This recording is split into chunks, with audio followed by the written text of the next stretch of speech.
What a wonderful new element. Qué elemento tan maravilloso del cual estamos presentando el formato aquí en la conferencia general. Durante el que sería el momento más asombroso de su ministerio terrenal, Jesús se puso de pie en su sinagoga de Nazaret y leyó las siguientes palabras que profetizó Isaías y se registraron en el Evangelio de Lucas. El Espíritu del Señor está sobre mí, por cuanto me ha ungido para dar buenas nuevas a los pobres. Me ha enviado a sanar a los quebrantados de corazón, a pregonar libertad a los cautivos y a poner en libertad a los quebrantados. Así fue como el Salvador hizo el primer anuncio público de su ministerio mesiánico. Pero en este versículo también dejó claro que en el recorrido hacia su máximo sacrificio expiatorio y resurrección, su primer y más importante deber sería bendecir a los pobres, incluso a los pobres de espíritu. Desde el comienzo de su ministerio, Jesús amó a los pobres y desfavorecidos extraordinariamente. Nació de dos de ellos y creció entre muchos de ellos. Desconocemos los detalles de su vida temporal, pero una vez dijo: las zorras tienen guaridas y las aves nidos, pero el Hijo del Hombre no tiene dónde recostar la cabeza. Aparentemente, el Creador de los cielos y la tierra y de todo cuanto en ellos hay, era, al menos de adulto, una persona sin hogar. Desde los comienzos de la historia, la pobreza ha sido considerada uno de los mayores y problemas más común de la humanidad. Su costo más evidente suele ser físico, pero el daño espiritual y emocional que genera podría ser aún más debilitador. En todo caso, el llamado más persistente que jamás haya hecho el gran Redentor es el de unirnos a Él para levantar esa carga pesada de las personas. Siendo Jehová, dijo que juzgaría duramente a la casa de Israel, porque el despojo del necesitado está en vuestras casas. ¿Qué intentáis?, clamó, vosotros que trituráis a mi pueblo y moléis la cara de los pobres. El autor de Proverbios aclaró este punto. El que oprime al pobre afrenta a su hacedor, y el que cierra su oído al clamor del pobre también clamará y no será oído. En nuestra época, la Iglesia restaurada de Jesucristo aún no había cumplido un año cuando el Señor mandó a sus miembros a hacer lo siguiente: atender a los pobres y a los necesitados y suministrarles auxilio a fin de que no sufran. Presten atención al tono imperativo del final: que no sufran. Ese es el tono de Dios cuando habla seriamente. Dado el desafío monumental de afrontar la desigualdad en el mundo, ¿qué puede hacer un hombre o una mujer? El Maestro mismo ofreció una respuesta. Antes de ser traicionado y crucificado, María ungió la cabeza de Jesús con un ungüento muy caro para ungir difuntos. Judas Iscariote se quejó de esta extravagancia y murmuró contra ella. Pero Jesús dijo: dejadla. ¿Por qué la molestáis? Buena obra me ha hecho. Ella ha hecho lo que podía. Hizo todo lo que pudo. ¡Qué fórmula más concisa! En cierta ocasión, un periodista le preguntó a la Madre Teresa sobre su tarea imposible de rescatar a los destituidos de aquella ciudad. Le dijo que, estadísticamente, ella no estaba logrando absolutamente nada. Aquella mujer pequeña y extraordinaria le replicó que su obra era una obra de amor, no de estadísticas. A pesar del número asombroso de personas que estaban lejos de su alcance, dijo que ella podía observar el mandamiento de amar a Dios y a su prójimo sirviendo a los que estaban a su alcance, con cualquier recurso que tuviera. Lo que hacemos es como una gota para el océano, dijo en otra ocasión. Pero si no lo hiciéramos, el océano tendría una gota menos. De manera sensata, el periodista concluyó que el cristianismo no era obviamente un empeño estadístico. Razonó que si había más gozo en el cielo por un pecador que se arrepiente que por 99 que no necesitan del arrepentimiento, entonces era evidente que a Dios no le preocupaban los porcentajes.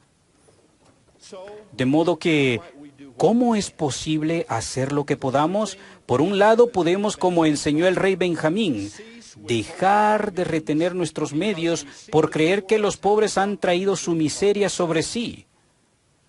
Puede que algunos sean los causantes de sus propias dificultades, pero ¿acaso no sucede eso mismo con el resto de nosotros? ¿No es por eso por lo que este rey caritativo pregunta, ¿no somos todos mendigos? ¿No clamamos todos por ayuda, esperanza y respuestas a nuestras oraciones? ¿No pedimos perdón por los errores que hemos cometido y los problemas que causamos? ¿Acaso no imploramos todos que la gracia compense nuestras debilidades y la misericordia triunfe sobre la justicia, al menos en nuestro caso? No nos extrañe que el rey Benjamín diga que obtenemos una remisión de nuestros pecados al suplicar a Dios, quien responde de manera compasiva, mas retenemos la remisión de nuestros pecados cuando respondemos también de manera compasiva al pobre que nos suplica a nosotros. Además de obrar de manera misericordiosa hacia ellos, también deberíamos orar por los necesitados. Un grupo de soramitas, a quienes sus semejantes consideraban como la hez y la escoria, fueron expulsados, y estas son palabras en las Escrituras, fueron expulsados de sus casas de oración a causa de la pobreza de sus ropas. Mormón dice que eran pobres en cuanto a las cosas del mundo y también eran pobres de corazón, dos condiciones que casi siempre van juntas. Los misioneros Alma y Yamulek contrarrestan ese rechazo reprensible de los mal vestidos diciéndoles que cualquiera que sea el privilegio que se les niegue, siempre pueden orar en sus campos, en sus casas, en sus familias y en el corazón. Pero entonces, Amulek le dice a este grupo que había sido rechazado. Él dice, si después de haber orado, volvéis la espalda al indigente y al desnudo, y no visitáis al enfermo y afligido, y si no dais de vuestros bienes si los tenéis a los necesitados, os digo que vuestra oración es en vano y no os vale nada, y sois como los hipócritas que niegan la fe. Qué recordatorio tan deslumbrante de que ricos o pobres debemos hacer todo lo posible cuando los demás tienen necesidad. Antes de que se me acuse de proponer programas sociales quijotescos y desmesurados o de respaldar al mendigar como una industria que está creciendo, les aseguro que mi reverencia hacia los principios de labor, el ahorro, la autosuficiencia y la ambición es tan firme como el de cualquier hombre o mujer. Siempre se espera de nosotros que nos ayudemos a nosotros mismos antes de procurar la ayuda de los demás. Es más, no sé exactamente cómo debieran cumplir ustedes con su obligación hacia aquellos que no siempre pueden o no saben cómo ayudarse a sí mismos. Pero sí sé que Dios lo sabe. y que Él los guiará hacia actos caritativos de discipulado, si conscientemente desean, oran y buscan la manera de cumplir con un mandamiento que Él nos ha dado repetidas veces. Observen que me refiero a necesidades sociales complejas que sobrepasan a los miembros de la Iglesia. Afortunadamente, la manera que tiene el Señor de ayudar a los nuestros es más sencilla. Todo el que tenga capacidad física debe observar la ley del ayuno. Isaías escribió: ¿no es más bien el ayuno que yo escogí que compartas tu pan con el hambriento y a los pobres errantes alojes en tu casa, que cuando veas al desnudo lo cubras, soltar las cargas de opresión y dejar libres a los quebrantados? Testifico de los milagros espirituales y temporales que reciben aquellos que viven la ley del ayuno. Testifico de los milagros que yo he recibido. Verdaderamente, como escribió Isaías, he clamado en mi ayuno. Y Dios en verdad ha respondido más de una vez: heme aquí. Aprecien ese sagrado privilegio, al menos mensualmente, y sean generosos como sus circunstancias se lo permitan, con las ofrendas de ayuno y con otras donaciones humanitarias, educacionales y misionales. Les prometo que Dios será generoso con ustedes, y las personas a las que brinden alivio les llamarán bienaventurados para siempre. El año pasado, más de 750,000 miembros de la Iglesia recibieron ayuda procedente de las ofrendas de ayuno administradas a través de obispos y presidentas de la Sociedad de Socorro. Ese número de santos de los últimos días están agradecidos. Hermanos y hermanas, un sermón así exige que reconozca las bendiciones interminables e inmerecidas de mi vida, tanto temporales como espirituales. Al igual que ustedes, de vez en cuando he tenido que velar por mis finanzas, pero nunca he sido pobre. Ni sé cómo se siente un pobre. Es más, desconozco por qué las circunstancias del nacimiento, la salud o las oportunidades educativas y económicas varían tanto en esta vida. Pero cuando veo tanta necesidad entre muchos, sí sé que por la gracia de Dios he sido preservado.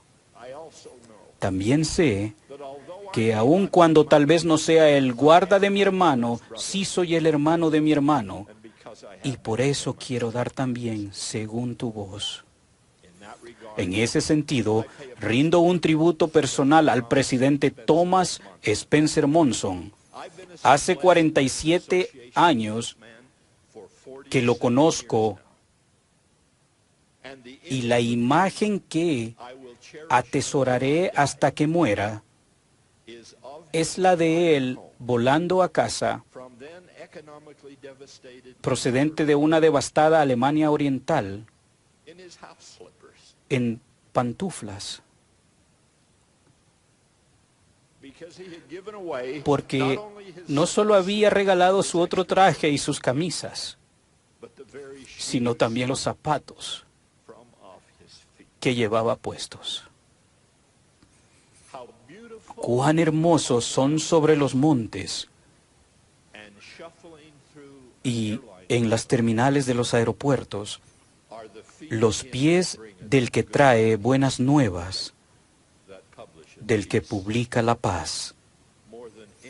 El presidente Monson siempre ha hecho lo que ha podido más que cualquier otro hombre que yo conozca por la viuda, el huérfano de padre, el pobre y el oprimido. En 1831, el profeta José Smith recibió una revelación en la que el Señor le dijo que los pobres verían el reino de Dios viniendo a liberarlos en poder y gran gloria. Ruego que podamos cumplir esa profecía, yendo en el poder y la gloria de la iglesia verdadera de Jesucristo, para liberar y hacer lo que podamos y liberar a cualquiera que podamos de la pobreza que los tiene atados y destruye muchos de sus sueños. Lo ruego en el misericordioso nombre de Jesucristo. Amén. La carga pesada de las personas, siendo Jehová, dijo que juzgaría duramente a la casa de Israel, porque el despojo del necesitado está en vuestras casas. ¿Qué intentáis?, clamó, vosotros que trituráis a mi pueblo y moléis la cara de los pobres. El autor de Proverbios aclaró este punto. El que oprime al pobre afrenta a su hacedor, y el que cierra su oído al clamor del pobre, también clamará y no será oído. En nuestra época, la Iglesia restaurada de Jesucristo aún no había cumplido un año cuando el Señor mandó a sus miembros a hacer lo siguiente: atender a los pobres y a los necesitados y suministrarles auxilio a fin de que no sufran. Presten atención al tono imperativo del final: que no sufran. Ese es el tono de Dios cuando habla seriamente. Dado el desafío monumental de afrontar la desigualdad en el mundo, ¿qué puede hacer un hombre o una mujer? El Maestro mismo ofreció una respuesta. Antes de ser traicionado y crucificado, María ungió la cabeza de Jesús con un ungüento muy caro para ungir difuntos. Judas Iscariote se quejó de esta extravagancia y murmuró contra ella. Pero Jesús dijo: dejadla. ¿Por qué la molestáis? Buena obra me ha hecho. Ella ha hecho lo que podía. Hizo todo lo que pudo. ¡Qué fórmula más concisa!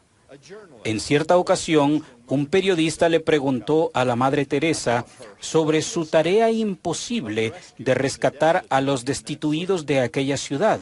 Le dijo que, estadísticamente, ella no estaba logrando absolutamente nada. Aquella mujer pequeña y extraordinaria le replicó que su obra era una obra de amor, no de estadísticas. A pesar del número asombroso de personas que estaban lejos de su alcance, dijo que ella podía observar el mandamiento de amar a Dios y a su prójimo sirviendo a los que estaban a su alcance, con cualquier recurso que tuviera.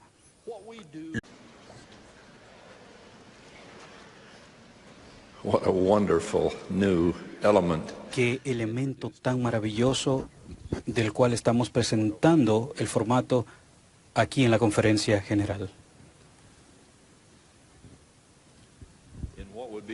Durante el que sería el momento más asombroso de su ministerio terrenal, Jesús se puso de pie en su sinagoga de Nazaret y leyó las siguientes palabras que profetizó Isaías y se registraron en el Evangelio de Lucas.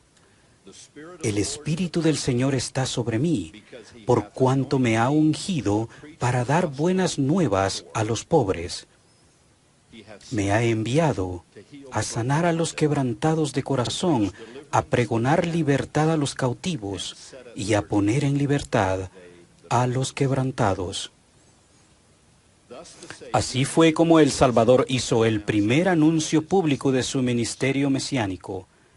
Pero en este versículo también dejó claro que en el recorrido hacia su máximo sacrificio expiatorio y resurrección, su primer y más importante deber sería bendecir a los pobres, incluso a los pobres de espíritu.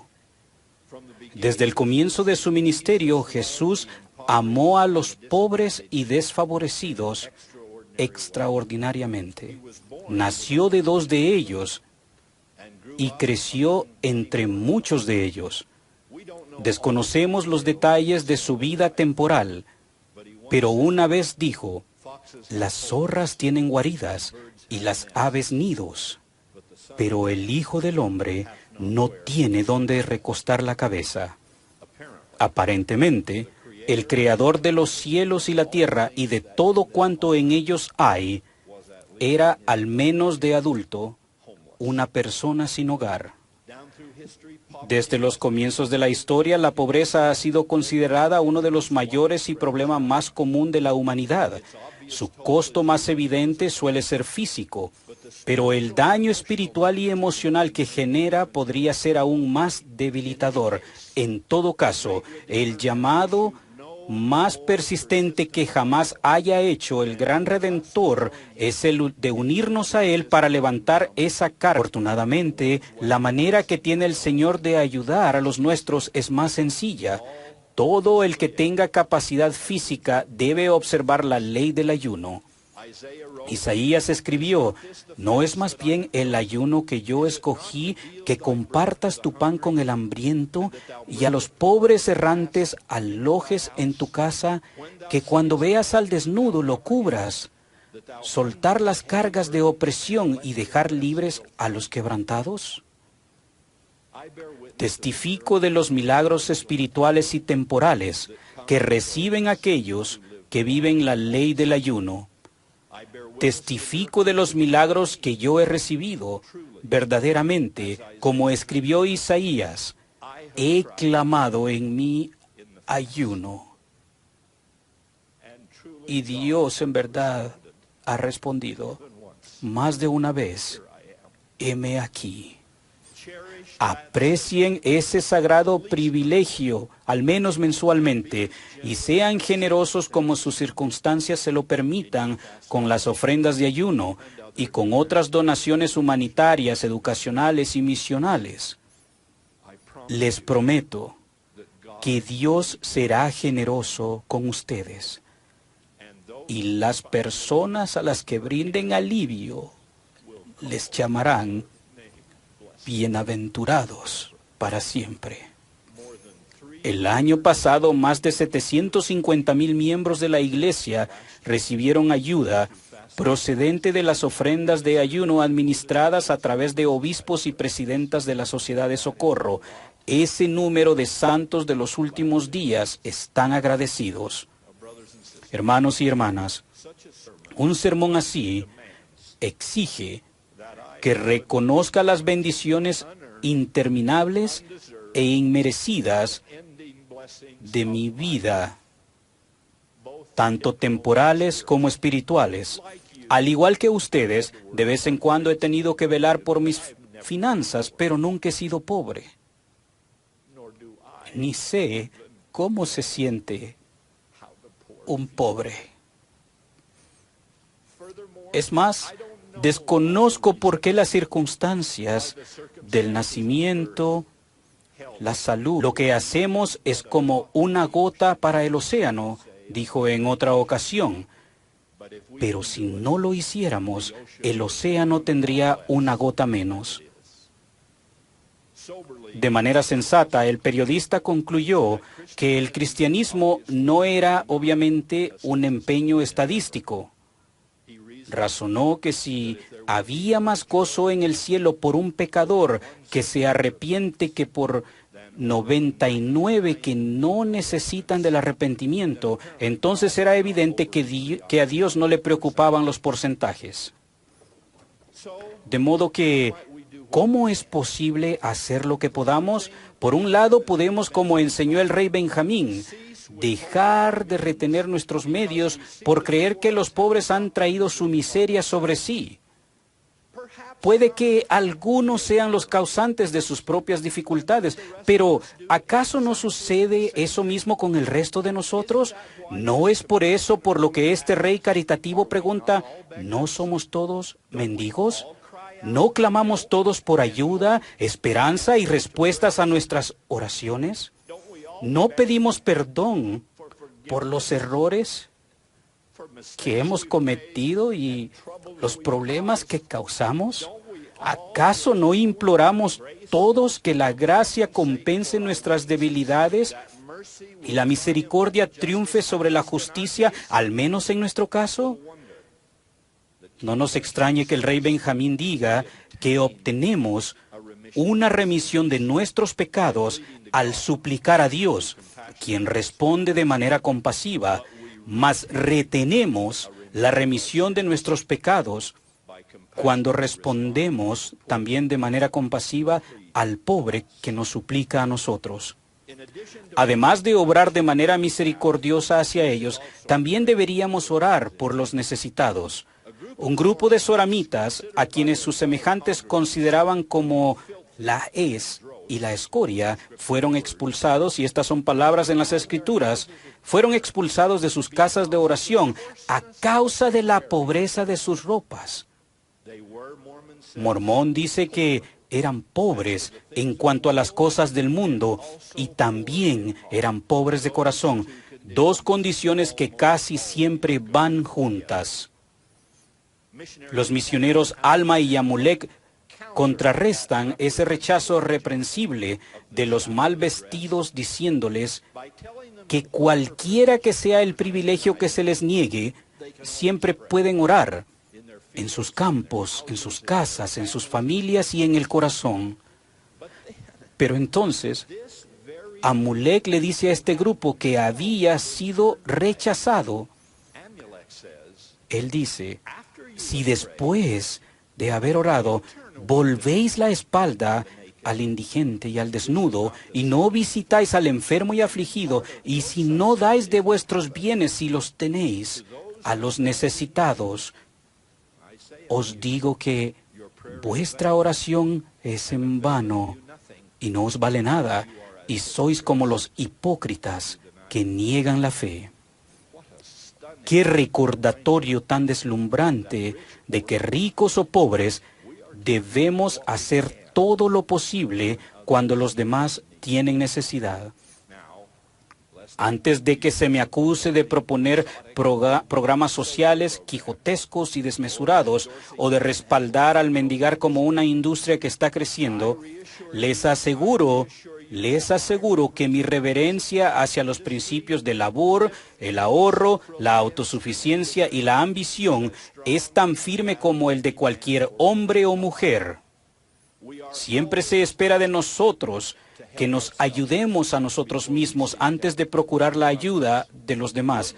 Es más, no sé exactamente cómo debieran cumplir ustedes con su obligación hacia aquellos que no siempre pueden o no saben cómo ayudarse a sí mismos. Pero sí sé que Dios lo sabe y que Él los guiará hacia actos caritativos de discipulado, si conscientemente desean, oran y buscan la manera de cumplir con un mandamiento que Él nos ha dado repetidas veces. Observen que me refiero a necesidades sociales complejas que sobrepasan a los miembros de la iglesia.